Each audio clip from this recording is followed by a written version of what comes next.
Hey guys, it's Olivie Blake, and this is me not writing. As you can see, my dog has joined me.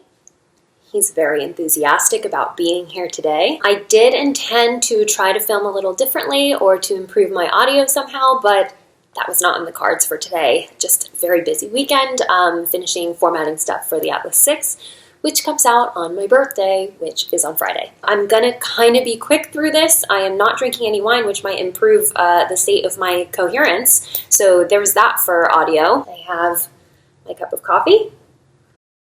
I've been doing a lot of late nights and starting work as soon as I wake up, so I'm tired. I am also sitting here in, which you can't see, but which are the new Everlane leggings, so I just got them. I'm always very excited about Everlane because they do the transparent pricing and the ethical factories and the eco-friendly production and a lot of stuff that I want to care about and don't necessarily have the skill to look into on my own, but I trust them as a company. They just came out with a pair of high-waisted leggings. I am quite short. I have a short inseam, so I bought the ankle length, and they're really comfortable. I was not expecting to rave about a pair of leggings, but they are definitely better than the Lululemon pair that look like this but don't feel like this. So yeah, there's that.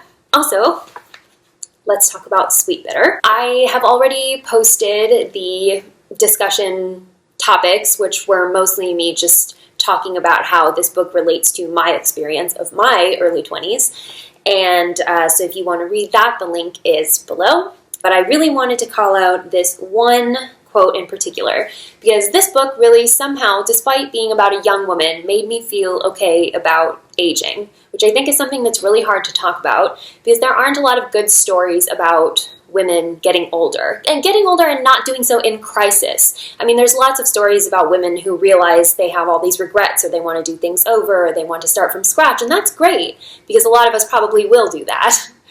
But it's also kind of cool to be okay with the idea of improving as you get older.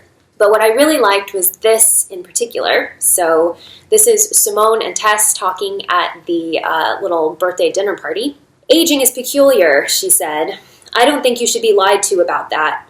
You have a moment of relevancy when the books, clothes, bars, technology, when everything is speaking directly to you, expressing you exactly. You move toward the edge of the circle and then you're abruptly outside the circle. Now, what do you do with that? Do you stay peering backward or do you walk away? Aren't you in a new circle? Of course, but that circle for a woman is tricky." Tricky? "It's a circle of marriage, children, acquisitions, retirement funds. That's the culture you're asked to participate in. Now, if you decline, you're in your own circle," I said.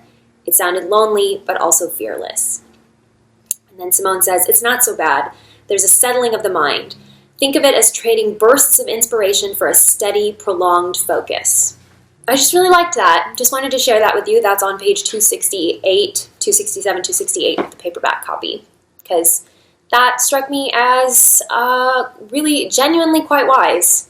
Because that is something that I feel is a benefit. I've heard people say that your 20s are about figuring out who you are, and then your 30s are about seeing the doors open, seeing how many opportunities there really are once you already know yourself, and that's something that I don't think we glorify nearly enough. So just wanted to share that from Sweet Bitter. And if you want to talk about it, find me anywhere. Tumblr is generally where I respond lengthiest. That's where my lengthiest responses will be, but I'm also on Twitter. Currently reading We Wish You Luck. I just finished my Year of Rest and Relaxation, which was a very strange book. Definitely dark humor, definitely the worst psychologist in the history of the world, psychiatrist, but interesting, very interesting, unsettling. And this book is, I'm not that far into it, it's about a bunch of people in an MFA program, and it's feeling a little bit secret history, and, well, actually not even secret history, I would almost call it If We Were Villains, which If We Were Villains is secret history but theater, but that kind of focus in on that one thing is what this author is doing with writing. Anyway, let's move on. Hi, Olivie. I don't know if you can relate to this, but I wanted some advice on how to control some self-destructive psychological tendencies. I actually can strongly relate to this, but foreshadowing. For a long time, when someone upsets me or hurts my feelings, my first response is always to run away from them. I really cannot stay in the same place with that person. Yeah, same. Pretty much every time I have a fight with Mr. Blake, there is a point where I try to physically, flee. It's just I get so frustrated and I don't want to be any more vulnerable that I just try to run away. Luckily, he knows to stop me, because I think if I ever did run away, then I wouldn't, things would be really bad after that. That was not a big deal before, but now that I'm in a 2.5 year relationship, it became something that I want to control and get through, because I hate getting in that mindset that kind of isolates me from everyone else. And my boyfriend doesn't deserve this behavior, especially when he knows that I'm terrified of being left behind because of some old relationship and friendship issues, and also because of the marriage of my mom and dad. Shocking. Yes, this is really relatable. It's so funny because I have the same kind of abandonment issue, so it kind of makes me want to be the first person to run. I think I'm just very afraid of being surprised. I'm very afraid that I'm not going to see something coming, and so I want to be the instigator of disaster, which is a flaw. Anyways, I work very hard on myself, but sometimes I just split in this kind of behavior that I think is a defense mechanism, because when I do this, I can numb the feelings and pretend that no one can hurt me. Any advice on how to better yourself in a relationship? Thank you. So, I've said before that I would never have treated my bipolar if not for Mr. Blake, because I'm okay with my own crazy. I don't love it, but it's the only way I know how to live, so it wasn't a big deal to me. But seeing what it did to the person that I, wanted to have a life with is what made me change my behavior. So this is really relatable to me on many, many levels. For me, actually, the cutting people out is definitely something that I do when I'm having friendship problems. I've definitely had a lot of platonic relationships, and because I have just disappeared and never spoken to them again. And it's exactly what you say it is. It's a defense mechanism. It's because I don't enjoy being vulnerable. Nobody enjoys being vulnerable, I don't think, but it feels especially terrifying to me. I think because part of it is that I'm not really convinced that people are going to love me enough to stay through the hard stuff. So I think it's just easiest for me if I just leave, and then I don't have to deal with the pain of knowing that I'm right or knowing that it was true. It's this kind of backwards theory of I don't trust you to love me for what I am, so I'm just going to go. And I think in a lot of ways there is something to be said for, I do try to look at the relationships in my life as, what is this bringing to me versus how much effort am I putting out? You definitely don't ever want to be in a position where you're putting more work into the relationship than another person, and then it's probably a good idea. Basically what I'm saying is there are times when it is okay to be the person who leaves. Sometimes it's okay. But in situations like this, when you've already decided this is someone I love and I care about and I don't want to leave, but I want to keep myself from doing this dumb thing I always do and repeating patterns, that's really hard. It's something that I've had to work on a lot, because I think what it comes down to for me is the surface level is I don't really trust the other person to love me enough, which is kind of, I call that a surface problem because it's kind of a two-part thing. It might be because the other person isn't showing it to me in a way I understand, or I haven't given them enough credit. And then the underneath part is kind of what we were talking about last week with the self-soothing thing. And it can be one of the hardest things to convince yourself that you're worth not giving up on. And that will mean concessions on your part, because in order for people to believe they have a reason to stay, you kind of have to give them a reason to stay, which sometimes means actually talking about what's hurting you and actually letting them in. Being seen, I've said this before, that I feel like one of the most terrifying things in the world is being seen. I feel like I always put myself in a position where I'm almost testing people. It's like, can you see what I want you to see about me? Can you understand without me telling you how I'm feeling? I can sometimes logic myself into saying, if they really knew me, they wouldn't say things like this or do things like this, or they would understand that this is what I want. But really, the truth is, I am just scared to ask for what I want, or to be myself, or to confess what really is important to me. So I think that you're right to ask yourself not only what to do about this defense mechanism, but to recognize that it is something in you, that it's something you need to fix in you. And this is something I'm still working on, but I think you have to not be afraid, which is hard. Thinking of this as a survival mechanism, a defense mechanism, this is a technique that you have used in order to not be hurt. This is what keeps you alive. This is what keeps you going, and it makes you feel safe. But the problem is that you can't have much of a life where you always feel safe. Sometimes you will feel like you're in danger. Sometimes you'll feel vulnerable to attack. And you just have to decide at some point that it's worth it. When you are vulnerable with your partner, usually you can build something together from there. You get through it, you're stronger because of that. That reward is worth the initial danger, that risk. This really what this is your fight or flight. And you choose flight every time. And so do I. I choose flight almost always. When I really feel like I can be hurt, when I really feel like I'm in danger, I will always choose flight. And choosing to stay it feels stupid, it feels scary. There's a lot of fear there. So you've already, I think, taken the right first step, which is, this person is important to me. I want to fight for this. And then learning how, it's always best if you can talk to them about how this can make things easier. Sometimes it can be good to set up some sort of code. I have a friend who, she understands that I can't always express, hey, I'm feeling very soft today. So instead I'll just send like one specific emoji, and that means something to both of us. So sometimes it's a little bit easier if you kind of shorthand things. Draco and Theo in Connor's Guide have a lot of shorthands. And that is evidence of someone that you trust enough to understand you, to listen to you even if you can't put it into, mature, comprehensible words. Just trust that this person who loves you will be patient with you if you really try to grow. This is also like Mr. Blake has a little bit of social anxiety, and I've mentioned this before, but my therapist told me that part of the reason it's so hard for him to step out of his comfort zone is because he doesn't practice it enough. Because I kind of leap in every time. If he's feeling uncomfortable, then I talk for him. If he doesn't like a situation, then I quickly find a way to get him out. And because of that, he hasn't had to overcome his own issues very much.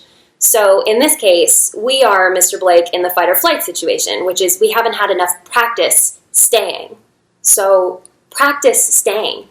Practice doing that thing that's terrifying and see what comes out of it. But definitely tell your partner if this is something that worries you, because it's totally fair for you to say, this is super scary for me and I'm trying, but I'm gonna need these things from you. I'm gonna need you to stop me if I try to leave. I'm gonna need you to reassure me. I once had to tell Mr. Blake that the best way to calm me down in a fight is to give me a hug. He doesn't have to give in. He just has to give me a hug, let me calm down, let me feel love for a minute, and then we can get back to whatever we were talking about. So whatever that is for you, whatever makes you feel a little more safe in order to allow yourself to feel very unsafe, try to think of what that could be.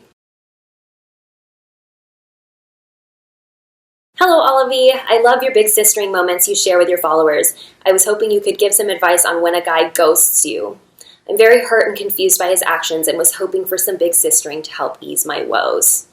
Okay, well, the thing about big sistering and the reason that it's different from mothering is that it kind of starts with a harsh reality, which is, this isn't the guy. This isn't the guy. Because if he were the guy, he wouldn't just disappear, right? The truth, and as much as this is going to hurt to say and to hear, the truth is he doesn't care enough about you.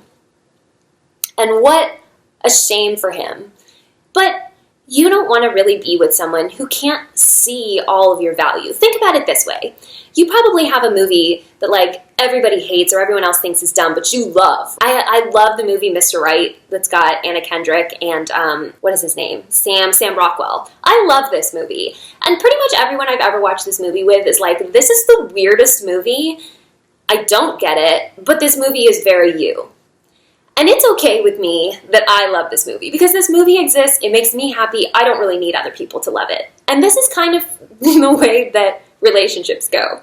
You are this movie. There is going to be someone, probably many someones throughout your life, it doesn't matter, but the point is there are going to be people who see you and are like, this is my favorite movie. This is the movie I want to watch over and over, and it doesn't matter what other people think about this movie because I love this movie. And that's what you're looking for in a relationship. The truth about ghosting is that it's just easy. You're going to ghost a lot of people in your life, probably. And probably more people are going to ghost you. Because the problem is, it can be kind of hard to have that whole, talk. I mean, imagine if you weren't into this guy and then he was like, I just want to tell you why I'm stepping back and we're not going to talk anymore. It's because I'm not really that interested in you. That would be a terrible conversation to have. Imagine if you had to say that to every guy you ever went on a date with. No one wants to do that, so that's why ghosting is a thing. And I get that in this case, it really sucks because clearly you felt there was something there and he didn't. And I've been in this position where sometimes it seems like you want an answer, you want a conclusive, understanding of what happened. But I'll tell you right now, what happened was he didn't like the movie enough. And that sucks and he's dumb, but there's gonna be someone who just thinks you're the best movie ever. I don't really even understand how I found that person. He doesn't even make any sense. Why would this be the movie that he wants to watch every single day for the rest of his life? But he really does. And I never have to question that, and I never have to wonder, see that ear? I never have to wonder about it, and that is such a great feeling, and you will get that. You will have that. That's what you're looking for. You're not looking for butterflies. What you're looking for is for someone who freaking loves your movie and makes you feel like it's a great movie. And I know this is such a stupid metaphor, but this is what's popping into my head right now. I mean, I will tell you that I've had the situation where I've been ghosted, and then months later, it was something where I was shocked that I never heard from him. He wanted me to stay with him for the summer. We were moving way too fast, and then all of a sudden he was gone, and I just couldn't, I called him, nothing. I was like, are you alive? Nothing. And then a couple months later, I think I've told this story, but a couple months later, I got a little drunk. I called him. I don't know why he picked up the phone. If I were him, I would not have picked up the phone. If you're going to ghost, you commit to the ghosting. But he picks up the phone, and I'm like, I have to know what happened. And he told me his other friend was recently single, and he was like, I'm going to go for that instead. And I was like, thank you. I appreciate you telling me. Bye. Now, if he had told me, and if instead of ghosting me, he had been like, oh, so it turns out my friend's available and I'm going to date her instead, I don't think that I would have felt better. There is the confusion, the drawn out, the quality of not knowing what's happening really sucks, but it's not much better to know what the reason is. In the end, it doesn't really matter why he ghosted you. What matters is that he did, and this isn't the guy, and we're just we'll find another one. There is going to be some new and exciting, it doesn't feel like it right now maybe, but you're going to be excited about someone else. You're going to be excited about a lot of someone else's. There are going to be tons of people whose movies you want to watch and who are going to be just as excited about you. So it's tough, but don't search for answers. That's definitely the most important thing, is don't dig around looking for clues. There's no clues, there's no answers. The only thing that matters is this guy didn't know what he had.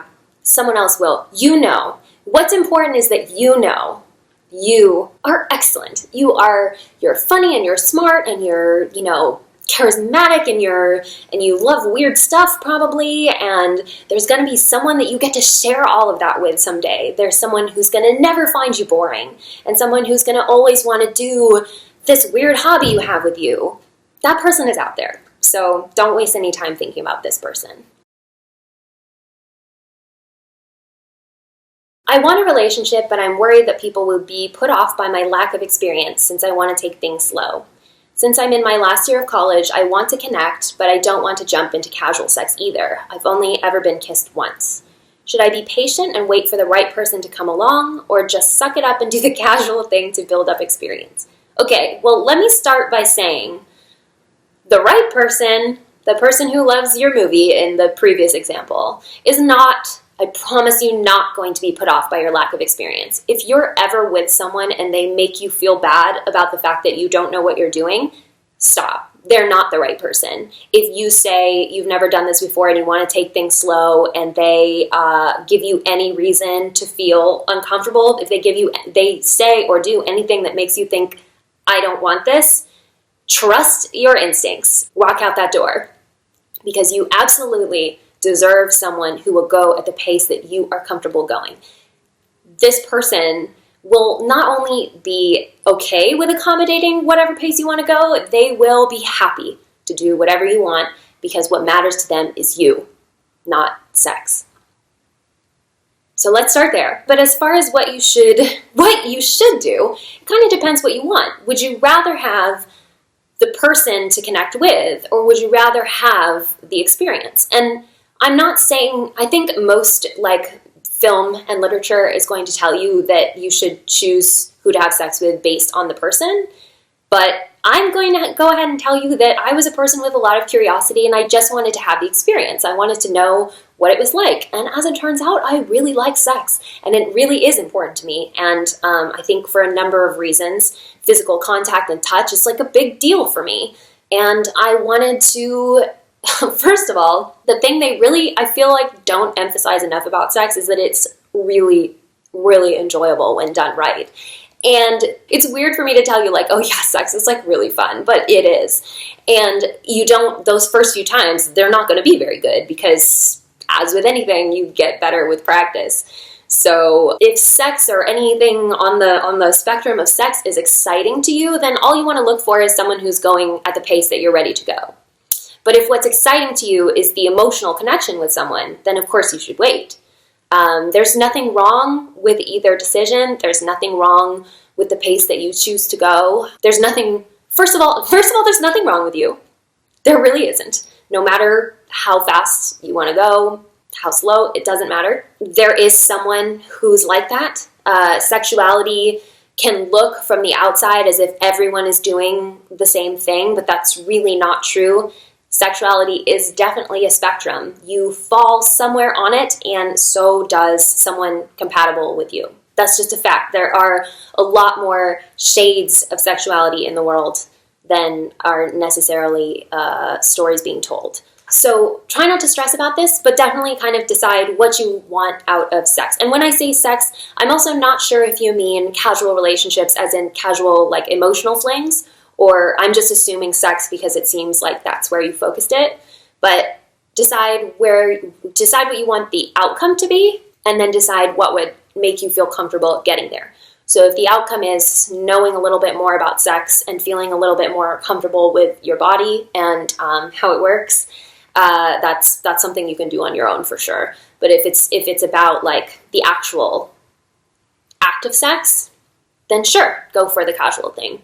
But if that's not what it is, and what you really are curious about is what it's like to be intimate with someone in other ways than physical, then just wait. That person will be totally fine with however fast you want to go. Hi, Olivie. I hope you're having a good week. Thank you. I'm having a little bit of a tiring weekend, but yes. In light of the Atlas 6 coming out, thank you so much for giving me an excuse to talk about it. I was wondering if there were any major lessons you learned that you could share, or things you wish you had known about self-publishing from your first book to this most current release. And then the rest of this is just really nice. So thank you. It's almost my birthday, so I deserve this. Okay, things that I have learned. Well, first of all, I don't have to fight with formatting so much. I actually know the bleed margins to leave now, and that is very helpful. I have improved the formatting of my paragraph indentations, stuff that doesn't sat. I've learned better how to physically format the books. I've also learned I'm not good at selling books. I'm just really not. It just makes me really uncomfortable. I have a really hard time asking for people to buy my stuff. As much as I believe in what I've done, and as much value as I think that it does have, and as much as I do believe that people will like it, or hope that people will like it, I am not good at sales, and I never have been, and I'm not great at marketing. And this is kind of going through this process and realizing that I'm actually only getting worse at selling books has made me really, really kind of double down on trying to do traditional publishing. I think I'll probably always want to do a hybrid situation, though, of self-publishing some books and then traditionally publishing others, ideally, because publishing is really slow. You know, they only put out a new book from an author once every like 2 years or something, because it has to go through this whole editing process and the process of being sold and all of that, in addition to the process of being written. So I think it's this weird double-edged sword of, I've learned that self-publishing brings me so much joy. Like, no one told me I couldn't write an explicit sex scene into the Atlas 6. No one was like, hey, maybe don't make this character such a bitch. I did what I wanted because I know that I have an audience who's willing to kind of just go along with me on this ride. Granted, I also know that it's probably not going to sell huge amounts and I can't make a living off this one book, so that's a bummer. But did I already say joy? There's joy. There's joy in the process. That these are my characters and this is my world that I built, and this just means so much to me. And even if the slice of the population who will enjoy it is smaller than if I had worked with a publisher, at least I know that this book is the most me thing that's out there. You know, as much as work as I put into my fanfic and as much as I enjoy doing that and as fun as it is for me, those aren't my characters. They're, you know, reconstructions. And as lovingly as they're reconstructed, this is something that's actually me. So, yeah. So, I don't know. What have I learned? I've learned to really savor it, I guess. Just not the release part, because I really hate marketing new books. I hate it so much. Please, if you could help me. Please, if you could help me, just enjoy this book and tell people that you like it. It would be such a weight off my mind. But I get to just be in love with the process of creating it. I get to be better each time and to focus on something new and different and something that really excites me, just genuinely excites me, which I think is something that we don't get that often in life. You don't get to be just exuberant about something, except for the way that I get to go about creating my self-published books. So anyway, the next time you see me, I will probably be filming on my birthday. And hopefully I'll have a copy of the Atlas 6 to show you. So there's that to look forward to. The Atlas 6 comes out on my birthday on Friday. There will be a new one-shot in Amartentia. Thank you for those of you who weighed in on which story. I'm not going to tell you which one it was. You're just going to find out. Anyway, this has been me, Olivie Blake, not writing, and I'll see you next week.